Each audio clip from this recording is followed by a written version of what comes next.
MotoGP.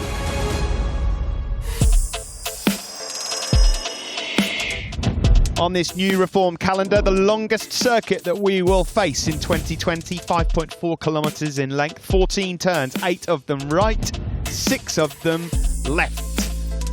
Many overtaking hotspots around this famous circuit. Danny Pedrosa's best race lap will not be beaten here today, we can guarantee you that. That's from 6 years ago.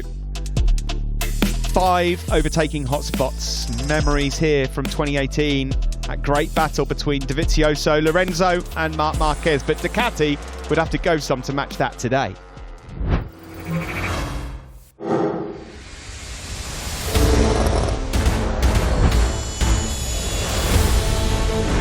Johann Zarco starts from pole position then, coming up in Brno. How will he fare as he looks for a top 5 finish?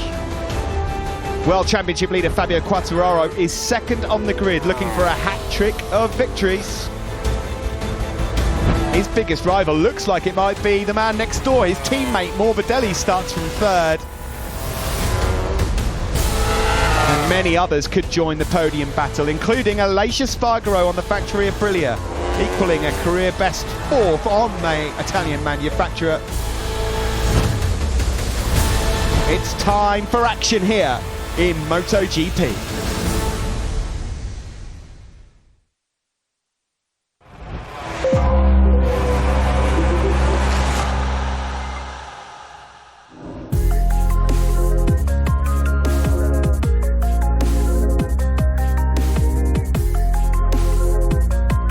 Well, I think the tagline in MotoGP in the last few years has been never say never. Well, never has a truer word been spoken.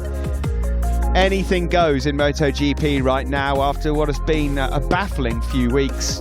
Stories aplenty, enough drama to fill an entire season, and yet this is just the 3rd race of the 2020 season post-lockdown. Welcome to the Brno circuit here in Czech Republic. Steve Day, Matt Burton, Simon Crafard to talk you through the MotoGP race. 30-degree air temperature faces the riders right now. Track temperature 45. That will climb, but it is ever so slightly cooler track temperature than we've faced at the same time on previous days. I wonder if that will be a factor coming into this race. It's still very, very hot outside though. Johann Zarco will start from pole for the Grand Prix of Czech Republic alongside Fabio Quartararo and Franco Morbidelli. It looks like on paper, Matt, the Petronas Yamaha SRT boys are favourites today, but maybe not the Flying Frenchman. He's second on the grid, but his teammate looks like he's got slightly better pace. Yeah, not really what we anticipated, was it, Steve? One side, the Petronas Yamaha SRT garage, World Championship leader Fabio Quartararo, dominant in the first 2 Grand Prix of the season, but not saying he's had his feathers ruffled, because he hasn't, but Franco Morbidelli has definitely been exerting a little bit more pressure. Now, a lot of people, Maverick Viales being one of them, and who am I to argue when he can see Franco Morbidelli's data, reckons that Morbidelli goes into this 21-lap battle as the pre-race favourite. A few other surprise names, though, to keep a close eye on. This morning, if you joined us for the morning warm-up session, our colleague Simon Crafard had a chat with Davide Tardozzi, Ducati boss, and he wasn't the only one. It's not an exclusive club. A lot of people are putting money, and putting their money where their mouth is, on a certain Pol Espargaro, on the KTM RC16, our KTM, on the brink of their first ever dry race podium. The Czech Air Force here, blasting over the top. I'm sure you just heard the jets. And yeah, KTM are looking to be flying, aren't they, today? Pol Espargaro looking for that first dry podium, and it just shows you where KTM are and how far they have come to be considered as potential podium threats here today. This is the garage, of course, of brother of Pol Espargaro, Aleix. He'll be starting from 4th. That's the bike of Bradley Smith's just being worked on out there. Of course, the major talking point this weekend, of course, with no Marc Marquez, Pecco Bagnaia out injured, is what happens beyond lap 14 or 15, because this circuit, Matt, has not been resurfaced since 2008, which is a long time ago, and this man was scathing. The words coming out of his mouth a couple of days ago, I'm sure he was a lot happier with life yesterday. Yeah, he was, yeah, equalling his best ever qualifying performance for Aprilia in 4th place. Tyre choice is going to be so critical. This Brno circuit, as Steve just mentioned, it's getting very, very tired, very old, 12 years old now. The last resurfaced in 2008. A lot of requests, I think, in the Safety Commission on Friday for the track to be resurfaced. No surprise there. Can the Aprilia be a surprise package? We know that Aleix Espargaro traditionally has had good pace in race trim, so if he can hang in there for the second half of the race, that's going to be interesting. Here's the top gun as we look at the Czech Air Force overhead. Maverick Viales has not really looked all that comfortable right from the get-go here this weekend. His FP1 started in pretty uncomfortable fashion, an early crash when he strayed onto a bumpy section at turn 13. He went down, tweaked his left shoulder, and Maverick's found the going quite tough, the 25-year-old, believe it or not, trying to get 3 podiums in 3 successive MotoGP races for the first time in his Grand Prix career. And look at that. That could be a key factor in this year's championship. I'm sure he's just seen that graphic and trying to put a brave face in it, but Maverick Viales has used every single one of his 5 engines in his allocation for this season. One of them, of course, engine number 2, well, that went pop in Jerez. That's already back in Iwata in Japan as they try and get to the bottom of it. Now, if Maverick Viales at some point over the remaining course of the shortened season has to open engine number 6, well, that's bad news in the extreme, because it would mean he's got to start from the pit lane. Simon? Yeah, I just wanted to add to that, Matt. Keep an eye out on the grid, because I'm sure that I saw at the last event in Jerez the Yamaha mechanics filling up the pneumatic valves on the Yamahas, and it's very weird because that's only getting 1 more lap and they last a long time. You know, they've got no valve springs, they run on air pressure, and it makes me think that that's where the problem is. If you know, they're filling up the pneumatic valves on the grid just to get 1 more lap. It's something strange. Yeah, thanks for that, Simon. I'm sure you're going to be keeping a very close eye on what's going on down on the grid for Yamaha today. Well, we've expected and got used to seeing a Frenchman on pole position in MotoGP in the shape of Fabio Quartararo. So when it was another Frenchman, Johann Zarco, doing the business in spectacular fashion in Q2 yesterday, Steve, it surprised us. And I think it even surprised himself. Yeah, a shock to everyone, including himself. Johann Zarco said yesterday in the press conference that he himself, despite those supporting him, wondered whether he'd ever get back to the dizzy heights of the front row again, and here he is, a 5th career pole, although he has started from pole 6 times in MotoGP, 25th of his career, the double Moto2 world champion. Great to see the smile back on the face, and what a moment for not just him but the team as well. You can see Marco Rigamonti there just on the right. They are getting more Ducati support. I think they've only just about peeled Rubens out off the ceiling of the garage after yesterday. He was absolutely delighted. Zarco's been quite realistic, keeping his feet planted firmly on terra firma. He said that probably best he can hope for is a top 5. We heard from Rubens out this morning. They're hoping he could be in that battle between 5th and 8th place. Joan Mir, we know he's got really good strong race pace. The Suzuki yet again not floundering, but certainly not flourishing in soft tyre time attack mode yesterday. He's got a bit of work to do, Rins, from the back of the 3rd row in 9th. It's his best qualifying of the season so far, but keep an eye on him because he's pretty confident. We know that Suzuki's pretty gentle on its tyres.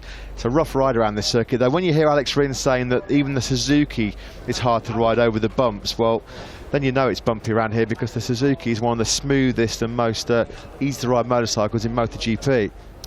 A long day coming up for Alex Rins, of course. He's tried to do the bare minimum over the last couple of days. Still comes into this one injured, of course, after that fracture to the top of the humerus.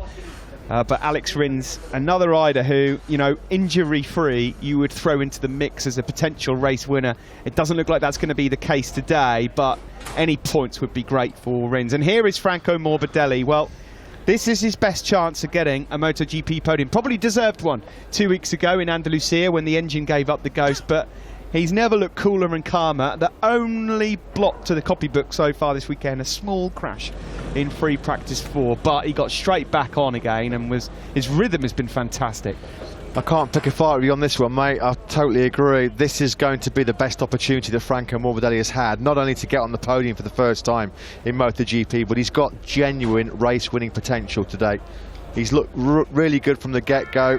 We know that this bumpy surface, we've seen so many motorcycles out of shape this weekend from all different manufacturers. If there's one bike that's looked planted as rock solid as you can be around this 5.4 kilometre bumpy Brno circuit, it has been Franco Morbidelli. Here is the doctor, Valentino Rossi. 24 long years ago, he picked up his first ever race victory here in the Czech Republic.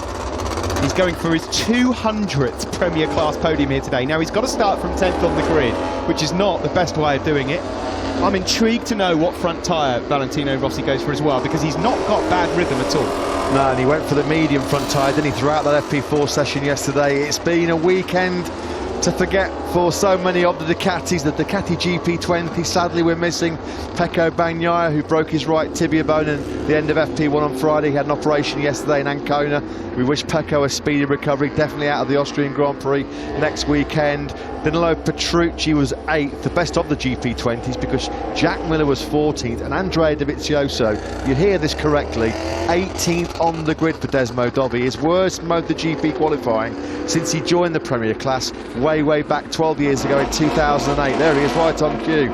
He has got a lot of work to do, Andrea Dovizioso, at a circuit where we thought this is where Dovizioso and Ducati really do kickstart their 2020 title challenge. Well, I don't know about kickstarting it, they've stalled basically. Yeah, well, it's not undaunted Dovi today, it's got to be dig deep Dovi. If he pulls something out of the hat here today, it will be some result. It doesn't get much better for Honda either, it has to be said. 2 Repsol Hondas, last and second from last. The rookie Alex Marquez had a tough day yesterday. Stefan Bradl, of course, the test rider for HRC, in to replace the absent Marc Marquez. Taka Nakagami didn't make it through Q1 after just going centimetres wide on the exit of turn 12. He's in 17th, and Crutchlow crashed in qualifying, and he's 12th. Simon, you have something on Honda before we get going here? I just wanted to let you know, during the sessions, I think it was an early FP2 or 3, I saw them testing something on one of Bradl's bikes, doing some sort of development. If you remember, somewhere around the linkage area, I saw them hiding stuff, covering it up, changing it, and just now, when the bikes were warming up for the race here, I had a good look in the belly pan. I saw in Bradl's bikes in the belly pan are different than in Alex Marquez's bike. So I believe that they're having a go at developing, while Mark's not here, developing a launch control system that lowers the back. That's my guess. Yeah, I think you're absolutely spot on, Simon. Stefan Bradl did actually confirm that yesterday in his media debrief. Some journalists were asking what he is testing, and Honda using his time on track as replacement for Marc Marquez to get in some crucial development time. And Stefan Bradl was quizzed on what parts he was testing. And of course, with Aprilia, with Suzuki, Yamaha and Ducati having whole shot devices, it's a essential gadget, the must-have gadget nowadays. And he did confirm, the German, that he has been testing a whole shot device for Honda this weekend. So your eyes working perfectly, mate. Red Bull KTM there of Pol Espargaro lining up 6th on the grid alongside teammate and rookie Brad Binder, who just continues to impress us. Let's hope that Brad Binder can escape a gravel trap here today, because if he can, there is nothing to suggest that he could not, or he could potentially be in the top 5. I mean, you just never know, but it's going to be a big ask, 21 laps around here for a rookie not to make a single mistake. So Johan Zarco set to start from pole position in MotoGP for the first time since Malaysia 2018. The last time he actually qualified and got pole of his own right, well, that was at his home Grand Prix in 2018, the French Grand Prix in Le Mans. He started in Malaysia, of course, latterly in that season from pole position after Marc Marquez was busted. I think to recall he was impeding Andrea Iannone in free practice, and he got a 6th place grid penalty. That dropped him to the 3rd row and put Zarco on pole. But just great to see the Frenchman, and we're about to see a historic sight here, ladies and gentlemen. This is one for your scrapbook and the photo album, because never in the history of Premier class motorcycle racing at Grand Prix level have 2 Frenchmen started alongside each other on the front row of the grid from 1 and 2. Chapeau to Johan Zarco. C'est magnifique. God, I should have paid more attention to my old French GCSEs. So we are digging deep here. There's not much left in the barrel, I don't think. So Franco Morbidelli lines up in 3rd. What I'm intrigued about here is Fabio Quartararo doesn't look like on paper he's got the outright pace and rhythm of his teammate Franco Morbidelli, and yet in a head-to-head scrap between them, if they stood toe-to-toe, you would still fancy Fabio at this moment, wouldn't you? Because he's got that fresh experience of tackling front-end of races. Quartararo, by the way, with a 10-point lead in the very early stages of this, says he's not thinking about the championship, but Matt, he must be a little, because Maverick Viales, his kind of direct rival, if you like, is in 5th on the grid, as you can see. Is a massive opportunity for him here today. Yeah, and there you can see straight away Fabio Quartararo's come to the grid with a different rear tyre compared to that of Zarco and Franco Morbidelli. Only Fabio Quartararo and Pol Espargaro then, and those first two rows have gone for the medium rear. All those around them, Polman, Zarco, Morbidelli, Aleix Espargaro, Maverick, Viales are on the soft rear. Now Valentino Rossi, he has decided, at least on the grid, he's come to it with the hard front tyre, medium as well for Brad Binder. This is what we expected from Piero Taramasso, Michelin Motorsport manager, telling us yesterday there will be a pretty even split between the soft and the medium. That's exactly where it has gone. It looks like everybody's gone for the hard front, and it's a real blend between medium and soft on the rear, including Andrea Dovizioso, who's fitted a soft rear to that Ducati. Did he really have any other option, having to try and fight his way back through from 18th place? So this is just adding another interesting dynamic to this race, with quite a split, Steve, on that rear tyre choice. Yeah, and none of us have an idea which one will prevail at the end of this. They all said they're entering the unknown. Franco Morbidelli said he's done 15 laps, and he can only tell you that he felt good up to that point. Beyond that, the last 6 laps, nobody has an idea of what's going to happen. That there is a used soft rear Michelin tyre. That's what one looks like. And it's going to be the tail of the tape today, the rear tyres in particular, because we know that there's going to be a significant drop off. The condition of this track, not great, 12 years old, the surface. Medium, hard and soft rear tyres and front tyres in the slick allocation here this weekend. We've not had to worry about any of the rain tyres from Michelin, but it's going to be a straight toss-up between the soft and medium rear tyres. It looks like the majority of the field certainly have gone for the hard front. I just wonder how close Valentino Rossi was to running that medium front. He would have been really out of left field, wouldn't he? Because everybody else has gone for that hard front tyre, but he did gamble on that soft front tyre, didn't he, a couple of weeks ago in Jerez, as did his teammate Maverick Viales. I just wonder already whether they've put the dice away. They're not going to roll it anymore. Well, the problem is, I mean, he's not done that many laps on the hard front. He prefers the medium. He did the whole of FP4 on the medium, did Valentino Rossi, but this morning he went out on the hard front and obviously feels confident enough that that's probably, for longevity purposes, the best route to take. Well, it was just over a year ago now where that young man thought, my MotoGP career potentially is finished. No confidence, no desire to continue at KTM. Not many riders walk away from lucrative factory contracts without even half of it completed. Well, that's exactly what the 30-year-old Frenchman did. What can he do from pole position? Well, we've talked about the prospects of KTM. So many people think that Pol Espargaro's got a great chance of not being on the podium, but also fighting for the victory today. And Brad Binder exciting to come through from 7th place on the grid. What are the thoughts of KTM boss Mike Lightning? Well, I'm delighted to say he's on the grid with Simon Craper. Simon. He is, Mike. The reason I wanted to come talk to you is a lot of people are surprised and, well, expecting lots from Pol and the KTM this race, including other team managers like Tardozzi. What are you expecting? Yeah, I hope we will have a good race. I mean, the practice performance was very well. Pol did very good, Binder and Miguel. Ica also did well, so we just hope to have more luck than in Jerez and bring the bikes to the finish line, and then, yeah, let's see the outcome. Mike, just before I let you go, what are you expecting, second half of the race? It will be a very difficult race for the rear tire management. I mean, we have a big mix with medium and soft rear tires on the grid. And yeah, it will be very interesting to see how each race strategy will work. So yeah, let's see and watch and enjoy the race. Best of luck. We certainly will. Thanks, Mike, and good luck to your men. We just saw Maverick Viales there, 5th on the grid. There is downtown Brno then, the city just 15-20 minutes away from us. Normally a great place to go. Great nightlife, great food, great drink. Unfortunately, we're not getting to experience the city itself. The food still tastes good from the hotel, but normally one of our favourite trips, Matt. Yeah, some of the local beverages are still going down quite nicely in the evening, aren't they? Yeah, can't wait for this one. This is a proper journey into the unknown, because nobody has got any idea about what's going to happen to those rear tyres in those crucial last 5 or 6 laps. Here's Pol Espargaro, thought he qualified 2nd on the grid. Of course, he was dropped back down to 6th after that yellow flag infringement, which he wasn't very happy about at the end of Q2 when Cal Crutchlow had crashed. in turn number 10. We can pop back down to Simon Crafar on the grid because he's grabbed another word with Davide Tardozzi. What can Andrea Dovizioso salvage from 18th place? Simon? Guys, I just got elbowed out of the way by the Spanish lady with the TV, so because they've got the camera, I let them roll with it. I'll get back to him in a moment. Sorry about that. Get your elbows out, Simon. Thanks very much. We'll look forward to hearing what Davide has got to say.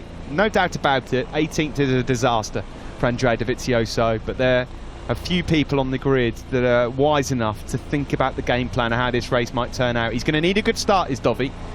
You just never know. Here's Joan Mir then, 5th last time out.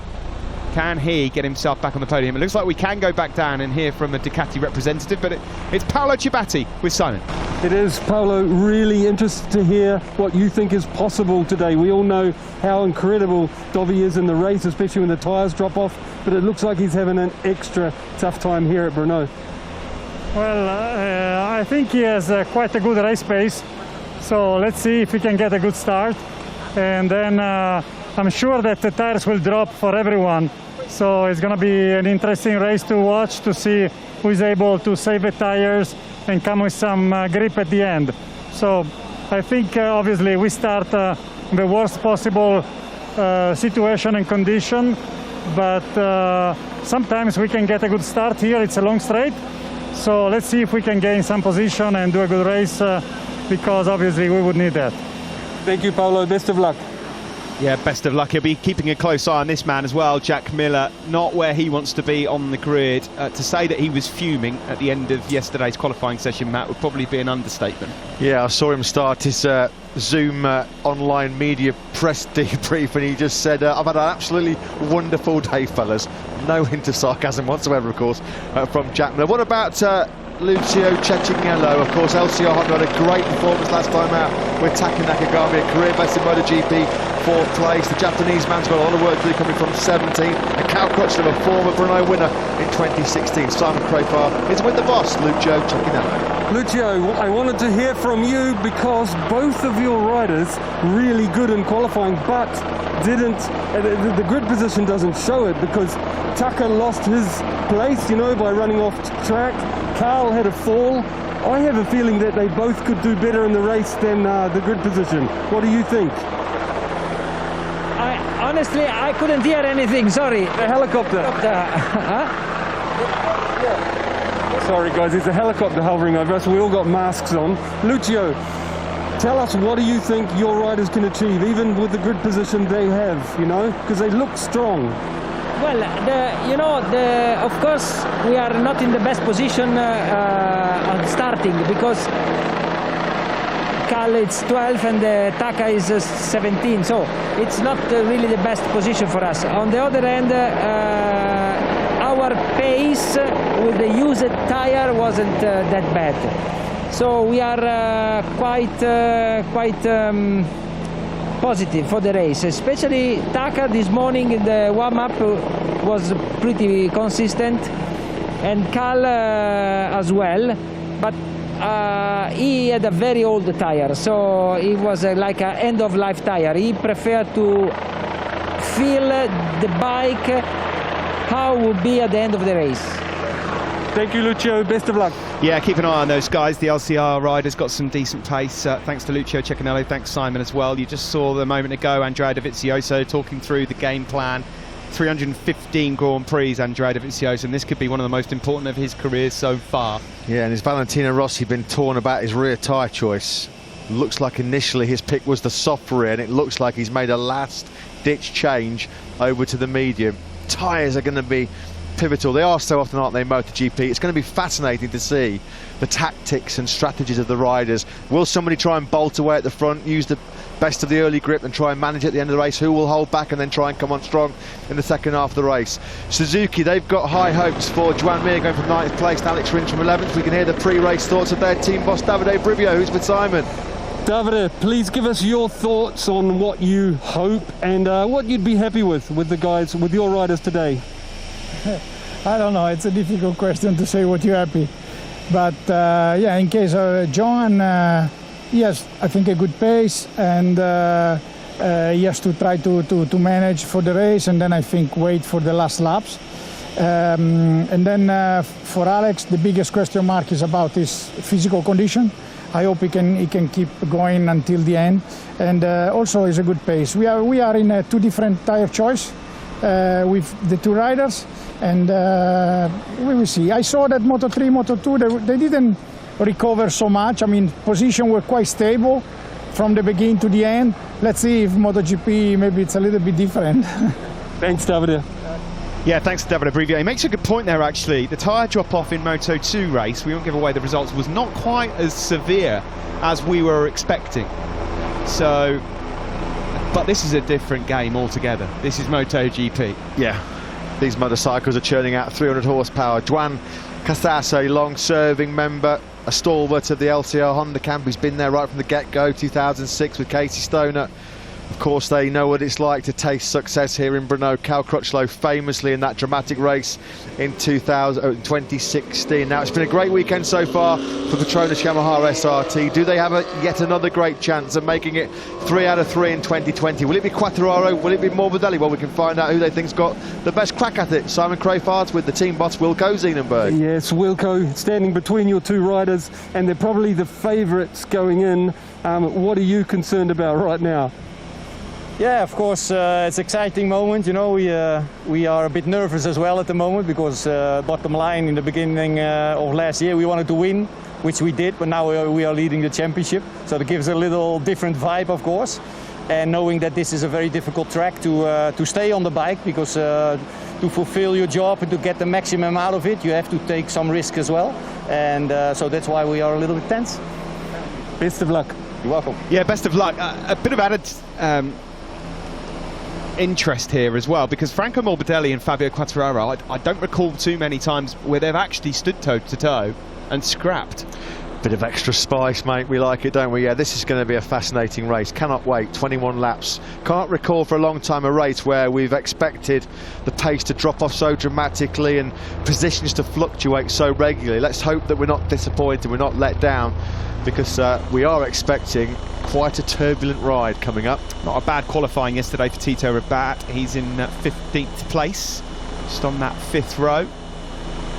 His teammate, of course, on pole position, so maybe he could have been buoyed by the celebrations going on next door. Here is Johann Zarco. One thing you can be sure of, whilst Johann Zarco's not expecting to be on the podium, if you cast your minds back to when Johann was flying on that Tech 3 Yamaha, he is certainly good value. A few guys might give him a wide berth as well here today, because remember, he was a bit sluggish off the front row last year, and then he had an incident with Franco Morbidelli, which then led to an incident as well with Joan Mir, both of them on the deck. Now, we've mentioned tyres and how crucial it's going to be in this 21-lap Grand Prix. Let's get the latest from the man in the know, Michelin Motorsport manager Piero Taramasso. Simon. Piero, I normally don't bother you on the grid about the tyres and that, but it's so much talk about them today and trying to get to the end of the race, managing tyres. What are your concerns? What are you thinking about?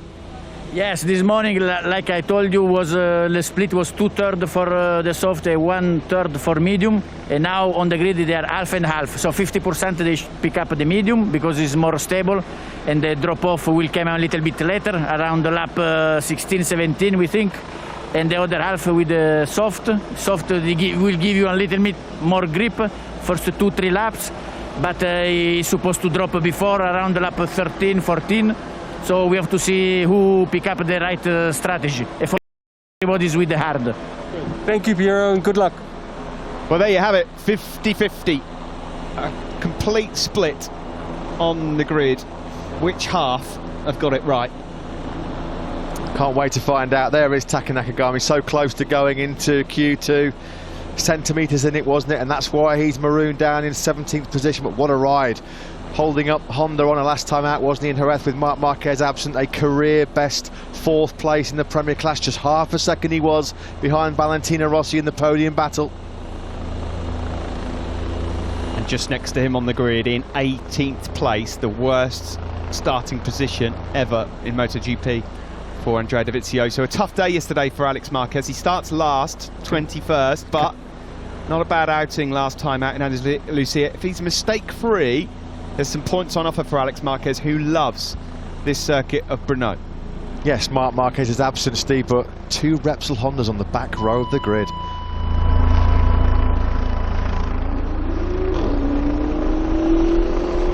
5 minutes to the race start. The BMW M5 roars away. There's a